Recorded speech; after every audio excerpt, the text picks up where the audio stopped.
Bonjour à tous et bienvenue sur Radiologie pour tous. Aujourd'hui, on se penche sur un examen qui impressionne souvent, l'IRM. Vous avez déjà eu un compte-rendu entre les mains avec des termes comme séquence T1, flair ou diffusion et vous vous êtes demandé ce que cela voulait dire. Vous êtes au bon endroit. Notre objectif est de démystifier tout cela. Exactement. Une IRM, c'est comme une recette de cuisine.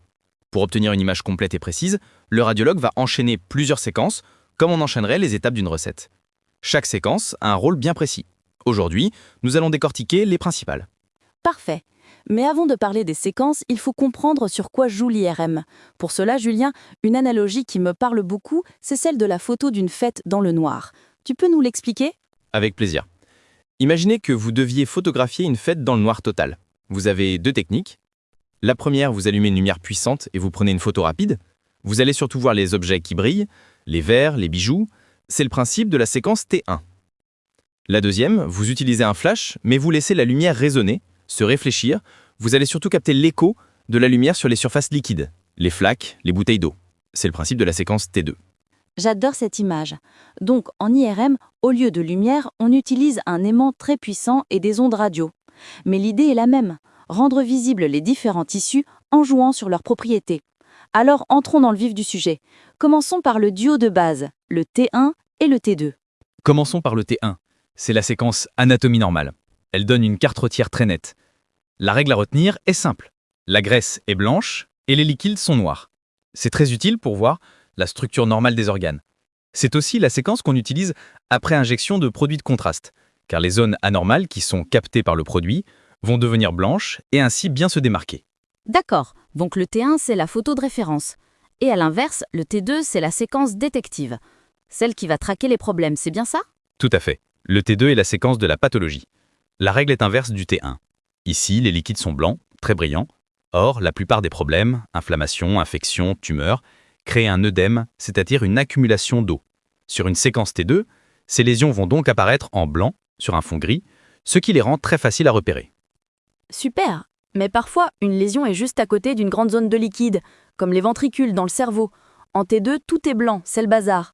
C'est là qu'intervient une séquence très importante, le flair. Pouvez-vous nous l'expliquer ? Excellente question. Le flair est un T2 intelligent.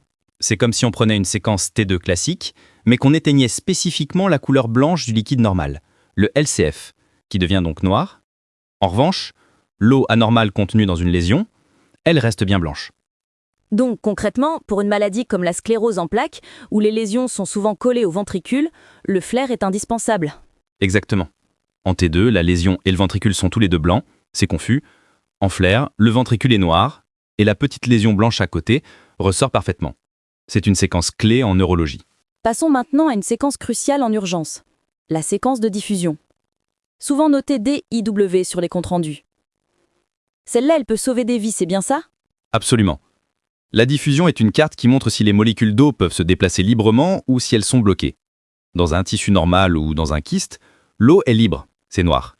Mais lors d'un AVC ischémique, les cellules du cerveau meurent et gonflent, emprisonnant l'eau. Résultat, la zone touchée apparaît en blanc éclatant sur la séquence de diffusion, et ce, seulement quelques minutes après l'AVC. C'est un outil de diagnostic extraordinairement rapide et sensible. Une autre séquence importante est le T2 étoile, prononcé T2 étoile. Elle est particulièrement sensible au saignement, c'est bien cela ? Oui. Le T2 étoile est capable de détecter les tout petits dépôts de sang, même anciens. Ces dépôts de fer apparaissent comme des petits points noirs intenses, comme effacés de l'image. C'est très utile pour évaluer certaines maladies comme l'hypertension artérielle sévère ou des maladies dégénératives. Enfin, vous avez parlé plutôt de l'injection de produits de contraste. Est-ce qu'on pourrait revenir là-dessus pour conclure ? Bien sûr. Après avoir injecté un produit appelé gadolinium, par voie veineuse, on refait une séquence T1. Si une lésion a une barrière vasculaire anormale, comme c'est souvent le cas pour les tumeurs ou les zones d'inflammation actives, le produit va s'y accumuler. Sur la nouvelle image T1, cette lésion va se rehausser, c'est-à-dire devenir blanche. Cela permet de confirmer son caractère actif et de mieux en voir les limites. Parfait. Pour résumer, un examen IRM, c'est une combinaison de ces séquences. Chacune apporte une information unique et c'est la synthèse de toutes ces pièces du puzzle qui permet au radiologue de poser un diagnostic précis. Tout à fait. Pour une IRM du cerveau, par exemple, le protocole standard va enchaîner le T1, le T2, le flair, la diffusion. Le T2 étoile est souvent le T1 après contraste. Chaque séquence a sa spécialité. Merci infiniment pour ces explications claires. J'espère que cet épisode a levé le voile sur le langage parfois complexe de l'IRM. C'était Radiologie pour tous. Si cet épisode vous a plu, n'hésitez pas à vous abonner à la chaîne, à liker la vidéo et à nous laisser un commentaire. Prenez soin de vous et à très bientôt.